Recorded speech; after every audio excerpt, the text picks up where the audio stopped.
¿Se le debe dar a los niños una educación religiosa, sí o no? Ustedes dicen que sí. Pero la sociedad actual, hermanos, está en un debate respecto a ese tema. No es una pregunta sencilla para la sociedad actual. Hoy en día se navega por el rumbo de la autodefinición. Entonces se dice que todas las personas se tienen que autodefinir en todo aspecto, incluyendo el aspecto religioso. Entonces, por ejemplo, se dice actualmente, ¿no? En la sociedad hay una corriente de pensamiento que dice, aunque una persona nazca con ciertos órganos sexuales, no por eso se debe identificar como masculino o femenino.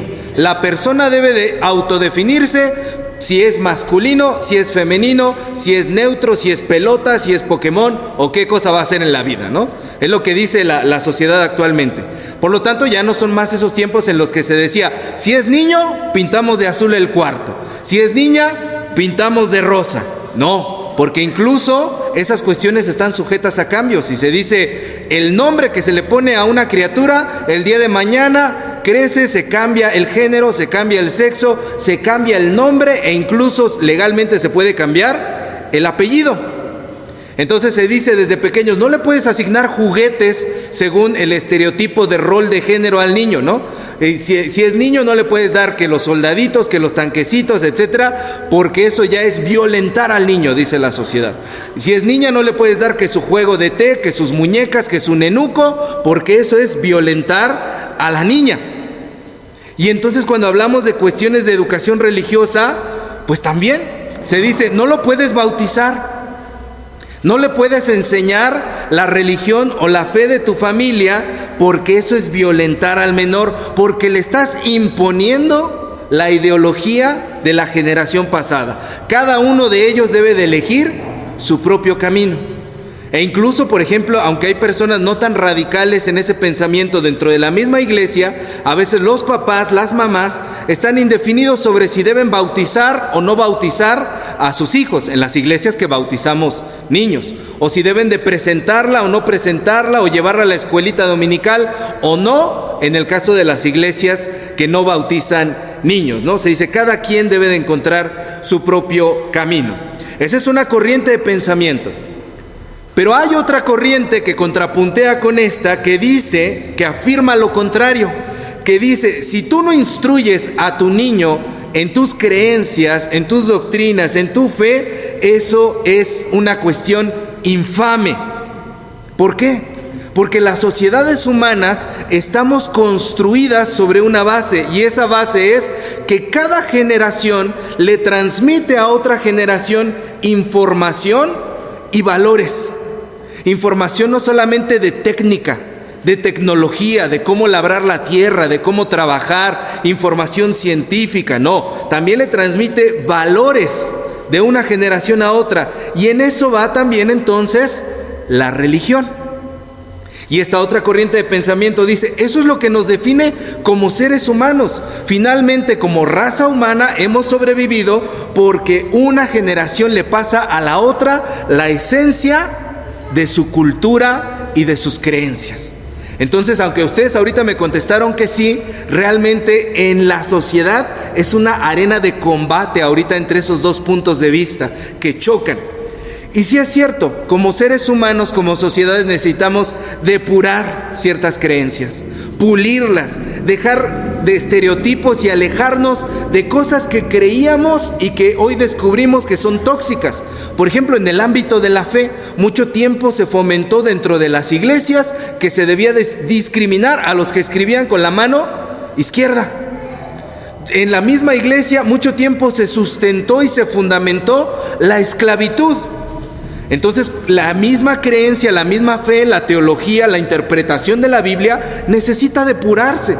Es por eso que quienes estudiamos, quienes nos dedicamos a esta cuestión de tiempo completo, necesitamos capacitarnos, necesitamos actualizarnos y saber que hay ciertas cosas que hoy día ya no se pueden sostener. Y de esta manera la religión sí se transmite, aunque haya ciertas cosas que debamos depurar. Y desde este punto de vista la religión es bien importante. Entonces, en la sociedad el debate está muy fuerte. ¿Usted qué opina? ¿Usted qué cree? Porque cada uno de nosotros puede tener una creencia al respecto de las dos posturas, ¿no? Quienes dicen, no le enseñes religión a tus hijos, y quienes dicen, sí, enséñale. Y ante esta situación tan polémica, el día de hoy, en el Evangelio que acabamos de leer, Lucas 2 del 21 al 40, abra la Biblia allí por favor, Lucas 2 del 21 al 40, encontramos algunas perspectivas de las ventajas de crecer en familia, de las ventajas de ser educado en la fe, en la religión, dentro de una familia como el mismo Señor Jesucristo desde que era niño lo experimentó. En primer lugar, encontramos tres ventajas de ello. En primer lugar, vemos la disposición de realizar la voluntad de Dios de José y María. Versículo 21 dice, lea conmigo: cumplidos los 8 días para circuncidar al niño, le pusieron por nombre Jesús. Es decir, José y María tenían la disposición de poder cumplir la voluntad de Dios. Ellos no solamente querían transmitir la cuestión verbal o tradicional de su religión judía a su hijo, sus costumbres, sus tradiciones, sino que realmente en carne propia experimentaban su fe y escuchaban a Dios, en una época en donde Dios era muy poco obedecido y escuchado. La gente cumplía con miles de rituales, pero escuchaba muy poco a Dios, no atendían realmente la voz de Dios. Y algunos estudiosos de las Escrituras le han llamado al periodo entre el Antiguo Testamento y el Nuevo Testamento el periodo del silencio de Dios. Porque antiguamente se creía que no había palabra de Dios en ese tiempo entre el Antiguo y el Nuevo Testamento, que son 400 años que pasaron de uno al otro. Sin embargo, cuando leemos el pasaje del día de hoy, vemos que había gente como José y como María que escuchaban la voz de Dios. Y más adelante se nos dice que había profetas y había profetisas que obedecían al Señor. Entonces se nos dice aquí que 8 días después de que el niño Jesús nació, deciden ponerle por nombre Jesús. ¿Por qué le pusieron Jesús? Porque el ángel que se había aparecido tanto a José como a María les dijo la instrucción de Dios: le pondrás por nombre Jesús, porque Él salvará a su pueblo. Eso es lo que había dicho el mensajero de Dios. Y 8 días después, José y María seguían en la firmeza de obedecer la voz de Dios. Porque esto es importante. Yo no sé cómo le haya tocado a usted, cómo le haya sucedido a usted, pero a veces, hermanos, cuando vivimos experiencias intensas con Dios, en el momento estamos muy eufóricos. Fuimos a un campamento, fuimos a un retiro, fuimos a una velada, fuimos a un culto que nos emocionó, nos tocó del corazón. Y entonces salimos y decimos: ay, bendito sea Dios, ahora sí voy a evangelizar a mi familia, voy a evangelizar a todo mundo. Qué bonita experiencia viví yo aquí. Es lo más padre que me ha pasado a mí en toda mi vida cristiana. Y al día siguiente, ya se ponchó a usted, ya se apagó, se le acabó la batería, se le acabó la pila, eso fue efímero y se pasó la emoción. Y lo que era en usted disposición se convirtió en apatía, en apatía. Sin embargo, en José y María vemos que 8 días después, ellos siguen con la firmeza de cumplir la voz de Dios. Porque cumplir con la voz de Dios es una decisión diaria, no es cosa de un evento, no es cosa de un momento. Por eso cuando vengan y le prometan a usted: hermano, yendo a este lugar verás cómo crece tu fe, desconfíe. Porque esa cuestión no es así, hermanos. Es una cuestión diaria de disciplina en el Señor. Entonces vemos cómo los papás de Jesús no solamente ejercían una fe, sino que la vivían en carne propia y estaban dispuestos a oír a Dios. En segundo lugar, José y María no eran conformistas, no hacían las cosas solamente por cumplir. Mire, le explico. En aquella época, las purificaciones o las presentaciones de los niños que se tenían que hacer 8 días después de nacido el niño, se podían hacer en la sinagoga local o se podía hacer en la casa de la persona. Podían mandar traer el rabino Mario Medina, por favor venga y háganos aquí la presentación del niño en la casa. Y ahí iba el rabino Mario Medina a hacer la presentación en la casa. No era necesario llevarlos al templo. Sin embargo, vemos que José y María hicieron hasta lo imposible para que la presentación de Jesús se realizara. ¿Dónde? En el templo de Jerusalén, el lugar más significativo para todo el judaísmo. Eso quiere decir que José y María no eran de los que cumplían la ley a medias. No buscaban que la ley se acomodara a ellos, que les quedara lo más cómodo. Entendían la relevancia de darle lo mejor a Dios. Y el ejemplo de José y María me recuerda el ejemplo de muchos papás y muchas mamás que se esmeran en que sus hijos comprendan de que la vida de fe no se trata nada más de ir al templo de vez en cuando, solo por cumplir, sino que la vida de fe se trata de una disciplina. La vida de fe se trata de un compromiso. Y ese compromiso se denota en qué prioridad le pones a tu relación con Dios. Y eso viene de los papás hacia los hijos. No se trata solamente de venir, se trata de venir seguido. Y una vez que vienes, no se trata solamente de venir seguido, se trata de poner atención.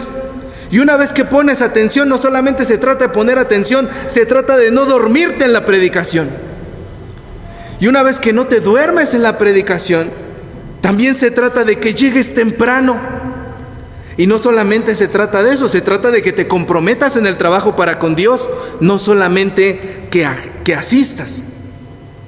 Eso sería el equivalente de lo que José y María hicieron. Póngale un ojo por favor a los versículos 22 al 24 de Lucas 2. Dice: y cuando se cumplieron los días de la purificación de ellos, conforme a la ley de Moisés, le trajeron a Jerusalén para presentarle al Señor, como está escrito en la ley del Señor: todo varón que abriere la matriz será llamado santo al Señor. Y para ofrecer, conforme a lo que se dice en la ley del Señor, un par de tórtolas o 2 palominos. Se nos explica que José y María llevaron a cabo hasta el más mínimo detalle de la ley. José y María no solamente asistían, no solamente iban por ir, tenían un nivel de compromiso grande. Por ahí escuché el otro día a un coach de ventas que hablaba del nivel de compromiso. Y este coach decía: ¿cuál es tu nivel de compromiso? Hay 3 niveles de compromiso. El nivel número 3, que tienes que estar en la iglesia, por ejemplo, y llegas, pero llegas tarde. ¿Y qué es lo que te dices a ti mismo después de llegar tarde? Pero por lo menos fui, hice acto de presencia, llegué a la bendición, al posludio, pero llegué. ¿Qué me tienes que reclamar? No me reclames, yo llegué. Ese es el nivel de compromiso número 3. Nivel de compromiso número 2, llegaste temprano, pero te dormiste. Nivel de compromiso número, bueno, pero yo estaba allí desde temprano, no me puedes decir que yo no fui a la iglesia, pero te dormiste, caíste en los brazos del más feo, dice mi mamá, de Morfeo, en los brazos de Morfeo caíste. Ese es nivel de compromiso número 2. Nivel de compromiso número 1, no solamente estuviste allí a tiempo, no solamente pusiste atención a todo, sino que participaste e invitaste a otros a participar. Entonces diría el coach motivacional: ¿cuál es tu nivel de compromiso? 3, 2 o 1. ¿Por qué esto es importante? Porque el que es incapaz de tener una rutina consigo mismo, el que es incapaz de tener una disciplina consigo mismo, el que es incapaz de tener compromiso consigo mismo, es incapaz de tener compromiso con otros. ¿Y tú eres jefe de familia? ¿Tú eres jefa de familia? ¿O en algún momento lo vas a hacer? La gestión de tu propia vida, Dios la ha puesto en tus manos. Entonces vemos que José y María tenían un nivel de compromiso número 1. Era de primera calidad el compromiso que ellos tenían. Cumplían hasta el más mínimo detalle. Y de repente, por ejemplo, escucho a las mamás o a los papás: es que mi hijo se apartó del camino, pastor. Pero usted nunca viene, hermana. Nunca ha venido usted. Y cuando viene se queda dormida. Y cuando se le dice que trabaje, no trabaja. Hermana, usted no tiene compromiso. Sus hijos no tienen un recurso emocional. Sus hijos no tienen un recurso espiritual del cual imitar. Sus hijos no tienen un ejemplo que seguir. Y por eso es que es importante imitar a José y María y ver y descubrir que ellos no se limitaron a cumplir las cosas a medias. Fueron hasta las últimas instancias. Y en tercer lugar, hermanos, el compromiso de José y de María bendijo a otras personas. El acto que ellos tuvieron de ir hasta el templo de Jerusalén permitió que otros 2 personajes que circundaban por el templo pudieran dar sus testimonios y sus profecías del niño, del Mesías. ¿Quiénes eran estos personajes? El anciano Simeón y la profetisa Ana. Ellos, hermanos, habían recibido una promesa de parte de Dios, que iban a ver al Mesías, al ungido de Israel.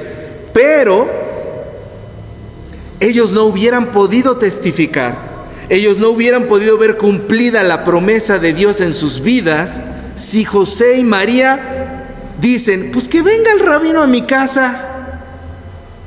Y si nos quedamos en la sinagoga de por aquí y ahí presentamos al niño.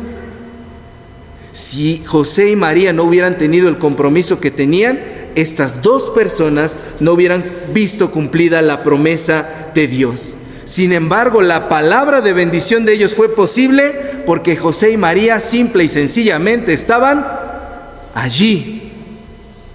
Había un comediante norteamericano que decía: la gente quiere éxito, pero no sabe que el 80% del éxito es estar allí, es estar presente. El 80% del éxito es estar allí. Es una frase bastante fuerte, ¿no? Entonces, hermanos, esta profecía que ocurre, esta palabra de bendición que ocurre de Simeón y de Ana, significa que otros podrían profetizar, otros podrían testificar, otros podrían bendecir a Dios, conocer a Dios, alabar a Dios, experimentar a Dios, si tú tuvieras la entrega que tuvieron José y María en tu propia vida. Hay personas que podrían contar las maravillas de Dios si tú te decidieras a ser así de comprometido, si tú te decidieras a ser así de entregado. En este mundo, hermanos, hay muchos Simeones y muchas Anas esperando ver las maravillas de Dios, pero tu falta de testimonio se los está impidiendo. Eso es fuerte, ¿no? Hay gente que podría ver a Dios, pero tu falta de testimonio se los está impidiendo. Así que, hermanos, este pasaje del Evangelio no es solamente una bonita narrativa de cómo presentaron al niño Jesús. Es una invitación a que nosotros salgamos de la inacción.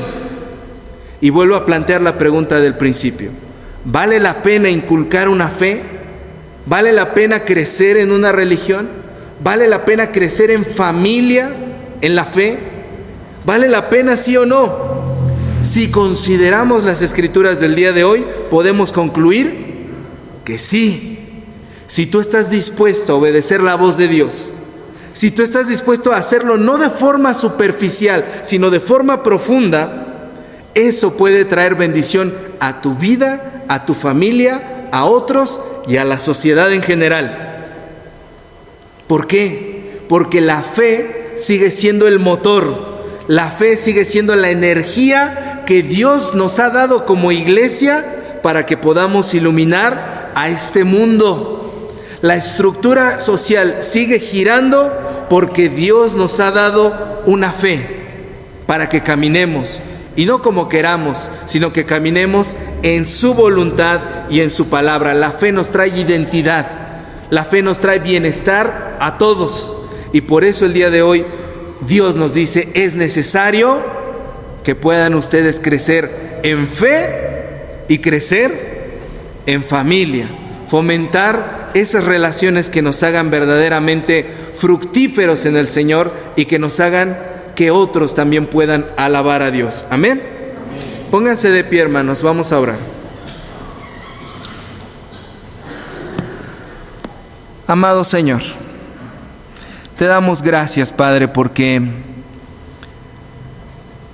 hoy, Señor, podemos ver el espejo de tu palabra, Señor, y considerarnos a nosotros mismos. Considerar, Padre, si hemos tenido compromiso contigo, si estamos dispuestos a oír tu voz, si realmente, Señor, nuestras acciones han permitido que otros, Señor, te puedan conocer, o si hemos sido oscuridad, Señor, o hemos sido piedra de tropiezo para otros, Señor. Enséñanos y guíanos, Padre, para que nosotros podamos verdaderamente, Señor, ser una familia aquí en la iglesia, en nuestros hogares, y aprendamos a crecer y ayudemos a otros a crecer. Hoy, Señor, reconocemos el ejemplo de tus siervos, José y María, que instruyeron a Jesús cuando estaba aquí en la tierra. Enséñanos a nosotros a seguir el mismo ejemplo y a caminar en familia como tú lo has querido. Te lo suplicamos, Señor, y te alabamos en Cristo Jesús. Amén.